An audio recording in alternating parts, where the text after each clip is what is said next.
So I am on controller. I'm going to be going through these settings and I'm going to be going a little bit in depth. I'm going to be talking about certain things. I'm going to explain to you why I like this setting or why I had this certain setting on or off. And I'm going to try my best to show you, obviously I'm going to show you every setting I have and show you the best things and kind of explain to you so you have an understanding why I use some of these things. So display mode, full screen, 100p, you want that on. Refresh rate, obviously you always want to make sure you have the highest hertz you can put your monitor on. This is a 240 hertz monitor, so I got that on. Gameplay VSync disabled, menu VSync disabled. So this is an interesting NVIDIA Reflex low latency. So I've tested this, I've read up on this. I know some players use this and I used to have it disabled when I first made the video, and this obviously helps to a certain extent. I'm not sure how much this really helps. Like I've had it on boosted, and it doesn't like feel like there's really a big difference, but I have it on because it's supposed to help, and I'm sure it does in some form or way. It's maybe super minimal and very like small, but like it helps. So I do have it on boosted. I think normal or boosted is fine. When I play on normal and I switch to boosted, I really don't feel much of a difference, but it says like boosted is like the best, so therefore I just keep it on boosted. So you definitely want to have it on normal or boosted. Render resolution 1920 by 1080. This is important. Obviously most of the time you want to have it on 1920 by 1080, even if your monitor is like, it can automatically be like, I don't even know the numbers to be honest, but it could be higher than this. The reason it's good to have a lower, the higher you go, usually the higher the more your FPS will drop, because it has to render those amazing and better quality. So usually 1920 by 1080 you want to have this. Display resolution, same thing. Aspect ratio automatic. I do like to dabble some colorblind modes. I've been going on and off, so you can, if you were wondering how to change like your arrow and all this stuff, that's in the colorblind mode in this section here. But I'm still testing some things out. For the field of view, we're going to be rocking 100. Now this is also another interesting topic. Pros use, I would say, between 90 to 100. Now if you're a submachine gun player, most subs do use around 100. That's like a better and a more favorable FOV. Most now ARs run 90 to like 95 FOV, because obviously you're like a little bit more zoomed in. If you aim in, you know, it's easier to see people, and as an AR you want to be able to beam those kids. So if you're like I said, I would say stick somewhere between 90 to 100.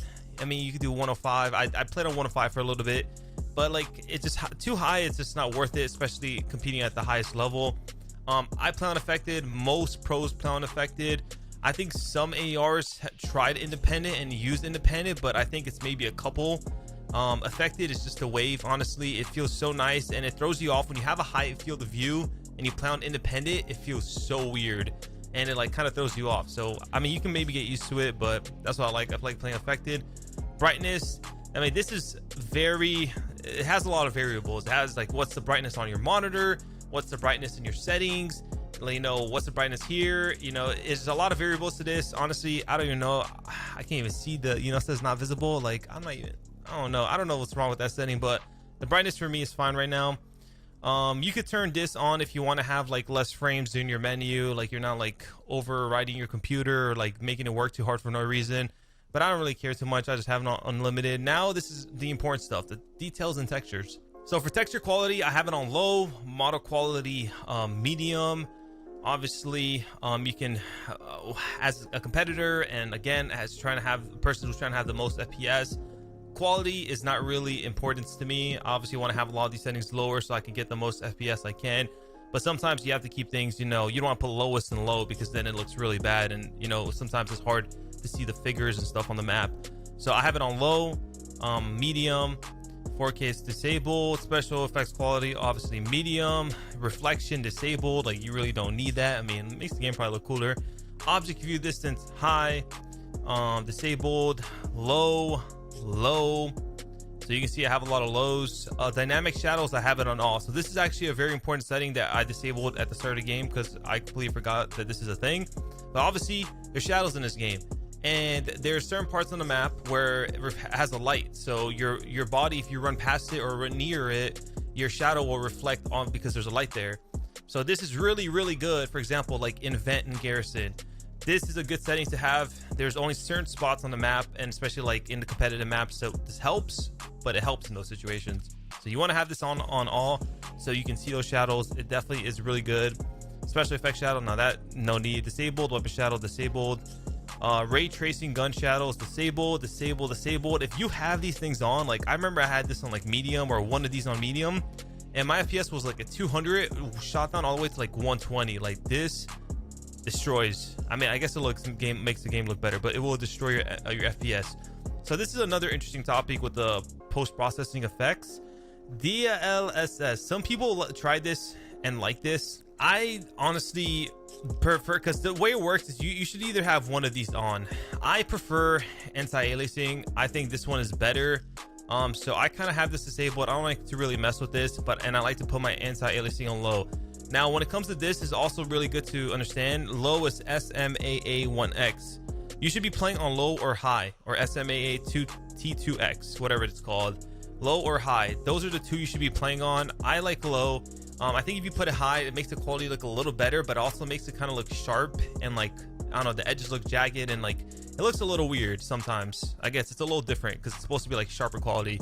But I like this on low, again, just having lower settings, but you can do lower, high. Disabled, motion blur, of course, disabled. Motion blur quality, I mean, I don't think it matters because it's disabled. Subface disabled. I think I put this on 90 from default 80. I don't really know what this does. I mean, it's supposed to like help with performance and VRAM usage. I don't think this really does much. And now let's go to the audio. So I do mess around with this. Usually my master, I keep it 90 when I'm playing. I usually have my sound effects at like somewhere between 80 to 90. I think 90 is fine. I don't like it having it too loud, because then it just blows out my eardrums, and I want to be able to, you know, think when I'm in game. Dialogue, I usually keep around 50, 60, just so like I can hear the character talk sometimes. I play on high boost. So now there's different settings in here. I know some people play on super bass. I think it makes the game sound a little weird because it's like has that big bass to it, and like in your headset it sounds weird. I like high boost. I feel like as long as I have my sound effects volume high, I feel like I can hear footsteps. I can hear slides pretty well most of the time. Obviously they have to be close to me, but I can hear it. And then of course I got the hit marker enabled. So I have my FPS counter up top enabled. So this is where you put that if you want to have your FPS, kind of see what your FPS is rocking at. I have my GPU temperature. Something that's been an issue with my PC. It gets a little overheated sometimes. So I like to have this on just to kind of know how your PC is reacting. A lot of these things aren't really like, you don't really need a lot of these things. The main two is just read these two right here. But I have all those, there's those two on, and then all those off that really matter. Now the important part, the controller. Obviously I play on PC controller. The League is on PC controller. So it's good to understand these settings and have some of the best settings here. So I play on 6.6. Most pro players play on 6.6. 6.6 is very, very effective. I always say this, and I'll say it again. If you're gonna play on a Sense, I would recommend somewhere between 5 to 7. I probably wouldn't go lower than that, nor would I go higher than that. You maybe could go 8, but then you would play like 0.75. That's like 680s. But I just feel like it's OD a little bit. I think 5 to 7 is perfect. So I play 6.6.1. Let me actually change that. So for my high zoom, I like to play on 1.10. That's usually what I'm rocking with for like snipers pretty much. Button layout, I rock tactical. This is something I've been using for about 7-8 years now, and I love it, and I've kept it since. I play on flipped, so I shoot with my L1 R1. Disable dynamic. So now aim response curve type, obviously I made a whole video on this. You guys can check it out if you want to get a more in-depth video. But basically you can play on standard, linear, dynamic. Now standard in this game is not actually horrible. If you remember MW Modern Warfare, yeah, that game, dynamic was actually pretty broken in that game. It gave you like a pretty significant boost in aim assist. Like you can actually feel it when you play the game. And obviously dynamic does what dynamic does. As soon as you move your stick, like wide right, wide left, whatever, it reacts very quickly and it does it. So we have that on dynamic. Control vibration, well, I don't have any vibration in my controllers, but I would disable that if you do. Target aim assist enabled, target aim assist standard. So now this is another thing I've talked about in past videos.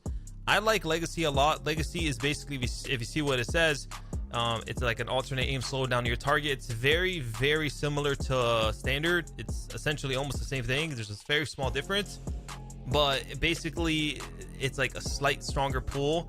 ADS aim assist and enabled automatic behavior. This is also another one here, a good setting. So when you jump near anything and you have this automatic, like as soon as you jump near the thing, it's gonna jump on it, and this will screw you in gunfights. In certain spots on the maps, in certain situations, this will screw you, especially if you're trying to jump shot, even like in certain random areas. So you want to have this on manual. You want to make sure this is on manual. I've tried second press. It's just OD. It's too much. You're gonna auto mantle stuff by having on manual every now and then. Once in a blue moon, it might still happen, but it should rarely ever happen, and it's definitely better than having it on second press. Aim down, hold, steady aim barrier, hold, apply one, aim base. So this is the next big thing. For the stick layout, I do rock default. That's a lot of talking, man. How far are we in the video? 13 minutes. Oh, we're about done. It's like a 12-minute video. So for the advanced, now this is basically the dead zones. This is a very interesting area. You got to make sure you have these settings pretty right, because if not, it will throw you off and it will mess you up.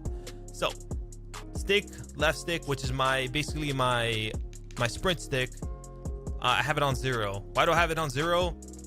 One, I mean, I guess you can kind of get stick drift for your left stick. It's just like harder to notice, but I have it on 0. So as soon as I move my stick, it's automatically reacting. When movement, you don't really need to be precise. You know what I mean? Like having like a slower, I guess, reaction to it, or like how do I explain this? Like with your right stick, with your aim stick, you have to make minor adjustments while you're shooting at people, right? So if it reacts to, if it's too sensitive, it can mess your shot up sometimes, especially with those really precise shots. But with your left stick, all you're doing is moving your character, which requires no really any precise movements. You just move wide left, wide right, left, right, diagonal. Like there's no really crazy minor movements you have to do. Therefore, I want to have my stick, like as soon as I move it, it's very sensitive. It just moves. So that way my movement is the best it can be. So I like this on 0. I don't think there's any, I've never had stick drift with my left stick, like my character just moving by itself. But obviously if you're having that issue, you can up it to like 1, 2, 3.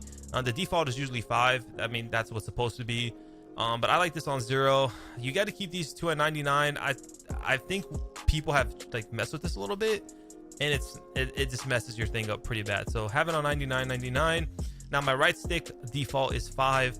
I played on 3 and 4 before.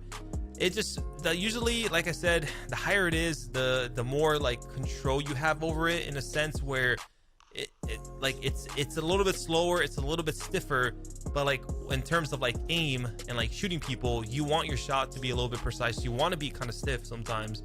So obviously having this too high is bad, because you're going to be slow. If people sprint or across your screen, you might not be able to follow them because your stick is like slower or stiffer. So I think the default is good. You can try going like 3-4, but I probably wouldn't. Like I would probably have this around 3 to 5. And for the last thing, in the last setting, you go to account and network, and the server latency, I have it on widget shown. This obviously shows in the top left corner your latency to the server, basically your ping. So obviously I'm host right now, so I'm pinging 9, 8, 10. It's just good to know, like when you're playing pubs or matches or tournament, it's good to have an idea where the host is, you know, what you're connecting to. Are you lagging, or are they lagging if you're pinging like absurdly high? So I always like to have that up there, even though it can mess with people's heads. All right, guys, I hope you enjoyed today's little settings video. I know I went a little bit in depth, and I tend to talk a lot about, I'm just passionate about Call of Duty. I'm passionate about informing you guys and giving you guys my knowledge, or giving you guys my 2 cents, and actually explaining things so you guys understand why I use certain things or why it is used. So hope you enjoyed today's video. If you did, make sure to leave a like. I have a bunch of tip videos and gameplay videos on my channel that you should check out. I'm sure you'll like them. And I also stream on twitch.tv/apathy at least a couple times a week. So if you want to follow that, or just tune in whenever you want. I hope you'll have a wonderful day. Thank you for watching, and I'll catch you in the next one.